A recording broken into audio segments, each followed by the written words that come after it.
నానిగారు నానిగారు ఇక్కడ సార్ నానిగారు sir first of all trailer చాలా ఇంట్రెస్ట్గా ఉంది. సో వైలెన్స్ కోరుకునే ఆడియన్స్ ఎంత ఉంటారో వాళ్ళందరూ చూడడానికి ఈగర్లీగా వెయిట్ చేస్తున్నారు. చాలా ఇంట్రెస్ట్గా కట్ చేశారు. అయితే నాని నుంచి ఇలాంటి వైలెన్స్ సినిమా వస్తుందనేది టీజర్ నుంచి రుచి చూపించారు, కానీ ట్రైలర్లో ఇంకా ఎంత తీవ్రత ఉంటుందనేది చూపించగలిగారు. కానీ బయట సొసైటీలో మంచి తీసుకునే వాళ్ళు ఎంత ఉన్నారో చెడు తీసుకునే వాళ్ళు కూడా అంతే తయారవుతున్నారు. ఇప్పుడు డిపార్ట్మెంట్లో ఒక పోలీస్ ఆఫీసర్గా అర్జున్ సర్కార్ క్యారెక్టర్ చేశారు కాబట్టి చెప్తున్నాను. రీసెంట్గా ఒక ఇన్సిడెంట్, ఒక సినిమా చూసి ఇన్స్పైర్ అయ్యి తన వైఫ్ని ముక్కలు చేసి కుక్కర్లో ఉడకబెట్టే స్థాయికి సినిమా చూసి ఆ ఎఫెక్ట్తో అలా చేయడం జరిగింది నేరాలనేది. సో సినిమా ఎంత ఎంటర్టైన్ ఇవ్వాలనుకున్నా ఇలాంటి వైలెన్స్ సొసైటీలో ఎలా తీసుకెళ్తుంది ఈ మూవీ ఆడియన్ థాట్ ప్రాసెస్ని ఏ విధంగా మారుస్తుంది? అంటే ఇన్స్టెంట్ మీరు ఎమోషనల్గా తీసుకెళ్లారు, దానికి తగ్గ వైలెన్స్ ఉంది, ఎమోషన్ ఉందని చెప్తున్నారు. ఆఫ్టర్ దట్ ఇది ఎలా ఉండబోతుంది? మనకంటే ఎక్స్ట్రీమ్లీ వైలెంట్ సినిమాలు తీసే దేశాల్లో మనకంటే చాలా తక్కువ క్రైమ్ రేట్ ఉందండి.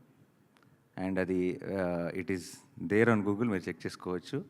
అంటే చాలా అది దీనికి 10 వైలెంట్ సినిమాలు తీసే దేశాల్లో క్రైమ్ రేట్ మనకంటే చాలా తక్కువ ఉంది.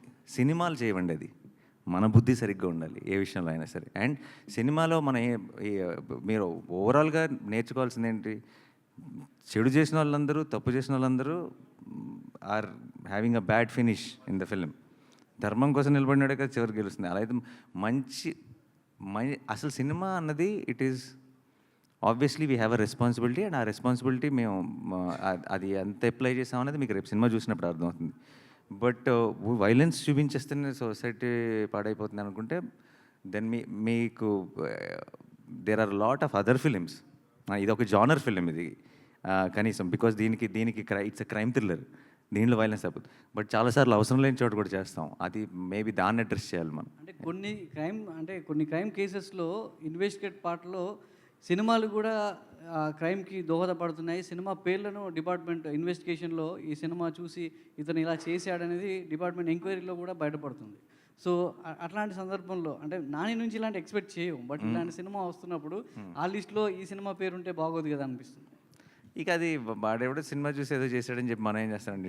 ఇట్స్ అది ఒక ఇండివిజువల్ వీక్నెస్. అది అది వాళ్ళు ఎతుక్కునే రీజన్. అది బేసిక్గా లోపల ఒక క్రిమినల్ ఉన్నాడు అనుకోండి, ఆ క్రిమినల్ అన్న క్వాలిటీ అది ఎలాగైనా బయటకు వస్తుంది.